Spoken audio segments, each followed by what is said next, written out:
बिस्मिल्लाहिर्रहमानिर्रहीम। अस्सलाम वालेकुम। सैयद याहिया हुसैनी आप तमाम देखने वालों की खिदमत में एक बार फिर हाजिर है। सबसे पहले आप तमाम लोगों की चाहत, मोहब्बत, खुलूस का बेहद शुक्रिया जो हमारे साथ कनेक्ट है, चैनल को सब्सक्राइब कर रहे हैं और अपनी राय का इजहार कर रहे हैं।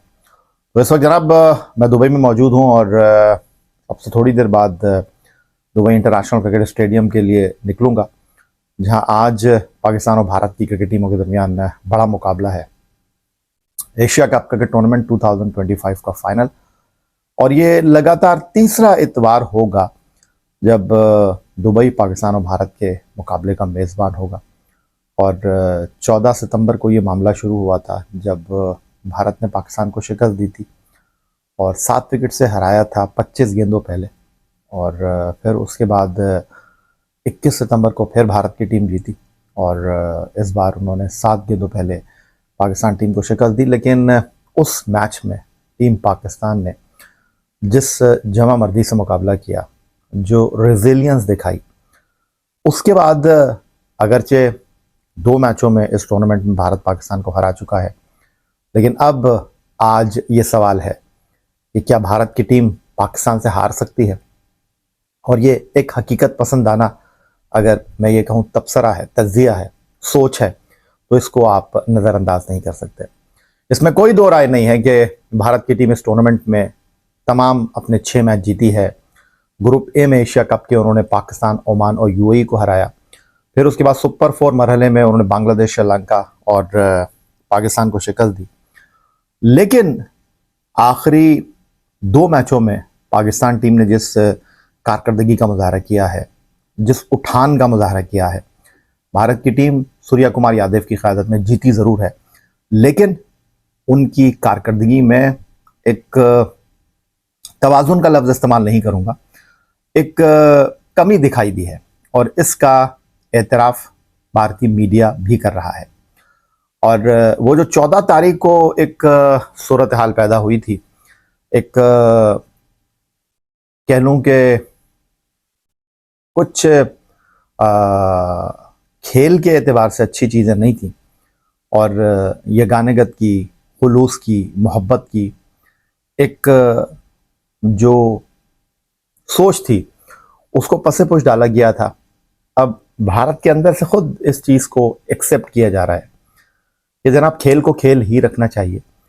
और इंटरनेशनल क्रिकेट काउंसिल ने जिस तरह हेयरिंग की हारिस रऊफ की, साहबजादा फरहान की, या फिर भारतीय कप्तान सूर्या कुमार यादव की, वाज़ेह तौर पर वो जनाब इस चीज़ को मेक श्योर करना चाह रहे हैं कि अब मज़ीद कुछ ना हो। लेकिन कल टीम पाकिस्तान के कप्तान सलमान अली आगा जब प्रेस कॉन्फ्रेंस में आए और एनडीटीवी की खातून सहाफ़ी ने उनके सामने सवाल रखा कि आप किस तरह अपने खिलाड़ियों को कंट्रोल करेंगे, जो एग्रेशन 21 तारीख को टीम पाकिस्तान ने दिखाया, जिस एग्रेसिव अप्रोच का मुजाहरा पाकिस्तान के बल्लेबाजों ने किया, आप बतौर कायद कप्तान बाउंड्री के अंदर इनको किस तरह इस चीज़ से रोकेंगे। सलमान अली आगा ने 2 टोक कहा कि अगर फास्ट बॉलर में एग्रेशन नहीं है तो वो फास्ट बॉलर नहीं है। और उन्होंने तो, अगर मैं ये लफ्ज़ इस्तेमाल करूं, खुली छूट, जी बिल्कुल, उन्होंने कहा भाई मैं किसी को नहीं रोकूंगा, जो जो करना चाहता है वो करे, लेकिन हर चीज़ की एक बाउंड्री होती है, मुल्क का और वक़ार का ख्याल रखा जाए, तहजीब के अंदर जो भी किया जाए मैं उसको सपोर्ट करूंगा और मैं किसी को रोकूंगा नहीं। तो ये वो वाज़ेह पैगाम है जिसका मतलब यह है कि आज 28,000 कैपेसिटी का दुबई, जो कि जैम पैक दिखाई दे रहा है। 14 तारीख को जब मैच हुआ था तो 20,000 क्राउड था, 21 तारीख को मैच हुआ तो 16,000 क्राउड था, लेकिन आज तमाम टिकट फ़रोख्त हो चुके हैं। और अभी मुझे पता चला कि दुबई में जो रोड के हवाले से जो है मुख्तलिफ SOPs जारी किए गए हैं कि जनाब आप ये रास्ता इस्तेमाल करेंगे, ये रास्ता इस्तेमाल नहीं करेंगे। तो अंदाज़ा आप कर सकते हैं कि पाकिस्तान इंडिया के मैच के बाद जब 28,000 का क्राउड बाहर निकलेगा तो सड़कों की क्या हालत होगी दुबई की। वैसे भी दुबई में जो ट्रैफिक है वो पीक आवर्स में जो है वो काफ़ी ज़्यादा होता है। लेकिन अब जो सूरत हाल है, और कल मैंने प्रेस कॉन्फ्रेंस में आगा सलमान के सामने सवाल रखा था जब एक सहाफ़ी ने उनके सामने सवाल किया कि बतौर कप्तान आपकी कारकर्दगी में वो चीज़ दिखाई दे नहीं रही, पाकिस्तान की टीम स्ट्रगल कर रही है। तो मैंने सलमान अली आगा से कहा कि आगा साहब, सबसे पहले तो आपको मुबारक हो। और इस वक्त जो मामला और सूरत हाल दिखाई दे रही है, अगर आपने 64 रन स्कोर किए हैं एशिया कप के 6 मैचों में, तो टीम इंडिया के कप्तान सूर्य कुमार यादव ने 6 मैचों में 71 रन बनाए हैं। पाकिस्तान के सिर्फ 2 बल्लेबाज हैं जिन्होंने टूर्नामेंट में 100 गेंदें खेली हैं, और कुछ मामला इस तरह भारत का भी है। दोनों टीमों के दरमियान जो बुनियादी फर्क है बल्लेबाजी में, वो अभिषेक शर्मा का है। और अभिषेक शर्मा ने इस टूर्नामेंट में जिस तरह की कारकर्दगी का मुजाहरा किया है और जिस अंदाज में वो खेले हैं, उसको जितना सराहा जाए वो कम है। और बढ़िया अंदाज में उन्होंने अपने खेल से जो है वो दर्शकों को अपनी जानिब मुतवज्जे किया है। बहुत शानदार और बहुत बढ़िया खेले हैं, और इस टूर्नामेंट में 309 रन बनाकर इस वक्त नंबर 1 पर दिखाई दे रहे हैं। और अभिषेक शर्मा ने इस टूर्नामेंट के 6 मैचों में 151 गेंदों पर 309 रन स्कोर किए हैं। उनका 204 का स्ट्राइक रेट है, 31 चौके 19 छक्के उन्होंने इस टूर्नामेंट में लगा रखे हैं। और भारत का वो दूसरा बैट्समैन जिसने 100 से ज्यादा गेंदें खेली हैं, वो है जनाब तिलक वर्मा। 144 गेंदों पर उसके 109 गेंदों पर उसके 144 रन हैं। उसके बाद जनाब शुभमन गिल की अगर मैं बात करता हूं, तो 115 रन 74 गेंदें खेलकर उन्होंने बना रखे हैं, और 108 रन स्कोर किए हैं 85 गेंदों पर संजू सैमसन ने। यह भारत की बल्लेबाजी का मामला और अहवाल है। दूसरी तरफ सूरत हाल यह है कि टूर्नामेंट के जिस तरह leading run scorer Abhishek Sharma 309 run बनाकर हैं, तो जनाब कुलदीप यादव भारत की बॉलिंग का महवर होंगे, जिन्होंने 6 मैचों में अब तक जनाब 13 विकेटें जो है वो अपने नाम कर रखी हैं। और 21.1 ओवर में कुलदीप यादव ने 6.04 के इकोनॉमी से रन देकर ये परफॉर्मेंस दी है। ऑन द अदर साइड अगर मैं पाकिस्तान टीम के तनाजुर में गुफ्तगू करता हूं, तो पाकिस्तान के लिए सबसे ज्यादा 160 रन 149 गेंदों पर साहबजादा फरहान ने बना रखे हैं, जिन्होंने मैच रेफरी रिची रिचर्डसन के सामने हेयरिंग में कहा था कि वो पठान है, और जब वो सेलिब्रेट करते हैं तो वो फायरिंग करते हैं। और ये उन्होंने अपना एक अंदाज अपनाया था बल्ले के साथ जश्न का। दूसरे नंबर पर जनाब फखर जमान है, जिन्होंने 135 रन 115 गेंदें खेलकर बनाई हैं, और फिर 131 रन मोहम्मद आरिस ने बनाए हैं, और 107 रन मोहम्मद नवाज के हैं। लेकिन बॉलिंग में फर्क दिखाई दे रहा है। बॉलिंग में पाकिस्तान के लिए जनाब 9 विकेटें हासिल कर रखी हैं। हारिस रऊफ ने 8 खिलाड़ियों को साइम ने आउट किया है, और 8 ही विकेटें शाहीन शाह अफरीदी ने अपने नाम कर रखी हैं।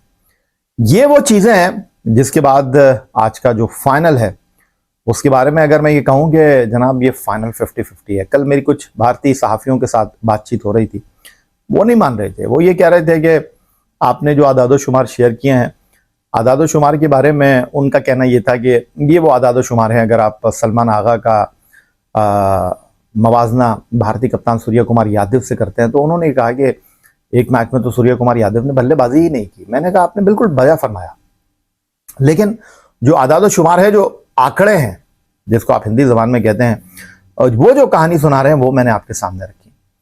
बाय द वे, पाकिस्तान के कैंप में क्या चल रहा है वो मैं आपको बता देता हूं। कल पाकिस्तान टीम ने नेट प्रैक्टिस भी की। शाहीन आफरीदी और हारिस रऊफ ने कल ज्यादा गेंदबाजी की नहीं नेट में, उन्होंने अपनी एनर्जी को प्रिजर्व किया। हालांकि दुबई में मौसम काफी मुनासिब है, बेहतर है, पिछले चंद दिनों के मुकाबले में गर्मी की शिद्दत और हिद्दत इतनी नहीं है। दूसरी जानिब भारत के कैंप में भी कुछ ज्यादा तशवीश का मामला है नहीं फिटनेस को लेकर। आपको याद होगा श्रीलंका के खिलाफ मैच में 1 ओवर डाला था हार्दिक पांड्या ने, साइड उनको कह रहे हैं कि क्रैम्प है, ग्रोइंग नहीं है, तो ऑल इज वेल। सेम मामला जो है वो अभिषेक शर्मा का भी है, जो फील्ड में ज़्यादा रहे नहीं थे, उनके बारे में भी कहा गया कि क्रैम्प है, तो वो आप अपने आप को एनर्जी ड्रिंक लेकर या फिर आराम करके जो है वो बूस्ट कर सकते हैं। और फिर तिलक वर्मा वो भी बाहर चले गए थे, और उनके बारे में भी यही है कि जनाब क्रैम्प है, तो ये कोई इतनी मुश्किल बात है नहीं। लेकिन 2 खिलाड़ी भारत की टीम में वापस आ रहे हैं, शिवम दुबे और उनके साथ जसप्रीत बुमराह। अब सूरत हाल और मामला ये है कि जिस अंदाज में पाकिस्तान टीम ने इस टूर्नामेंट में बाउंस बैक किया है, जिस टूर्नामेंट में पाकिस्तान टीम ने जिस उम्दा अंदाज में कारकर्दगी का मुजाहरा किया है, उसके बाद ये खौफ, ये तशवीश, ये सवाल भारतीय क्रिकेट फैंस, भारतीय मीडिया और भारतीय टीम उनके जहन में है। 2017 18 जून लंदन का ओवल मैदान पाकिस्तान ने भारत को हराया था।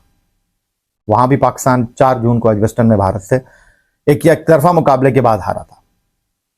मेरा यह मानना है कि टॉस आज इंपॉर्टेंट होगा, क्योंकि जो भी टॉस जीतेगा वो बाद में बैटिंग का इंतखाब करेगा नहीं। हालांकि 14 और 21 को भारत ने दोनों बार पाकिस्तान के खिलाफ टारगेट चेस किया है और भारतीय मीडिया का यह मानना है नहीं, भारत की टीम चेस पे ही जाएगी, लेकिन हारिस रऊफ और शाहीन की गेंदबाजी के बाद अब यह सवाल है कि क्या भारत ये सोच रखेगा, क्योंकि अगर पाकिस्तान के पहले 6 ओवर भारत की गेंदबाजी के ऊपर इन्हिसार कर रहे हैं तो भारत के बल्लेबाजी में 6 ओवर जो हैं वो पाकिस्तान की बॉलिंग के ऊपर मुनहसर होंगे। अगर पाकिस्तान ने अभिषेक शर्मा, गिल पवेलियन भेज दिए तो फिर प्लान बी पे जाना पड़ेगा टीम इंडिया को। लेकिन पाकिस्तान के लिए यह सवाल है नहीं, क्योंकि पाकिस्तान का तो टॉप ऑर्डर कभी चलता है कभी नहीं चल रहा। चाहे बांग्लादेश का मैच हो, चाहे भारत के दोनों मैच हो, हमारे लेट ऑर्डर ने रन्स किए हैं। यह भारत के लिए एक बड़ा सवाल होगा। तो मैंने सोचा कि आपके साथ गुफ्तगू कर लेते हैं और अब अगली मुलाकात मैच के बाद होगी। कोशिश करेंगे कुछ लोग जो मैच देखने के लिए आए हैं उनके क्या ख्यालात हैं, एहसासात हैं, जज्बात हैं, वो आपके साथ शेयर करें। फिलहाल आपसे इजाज़त चाहेंगे। हमें देखने के लिए आपका बहुत शुक्रिया। चैनल को सब्सक्राइब करना मत भूलिएगा। अल्लाह हाफ़िज़।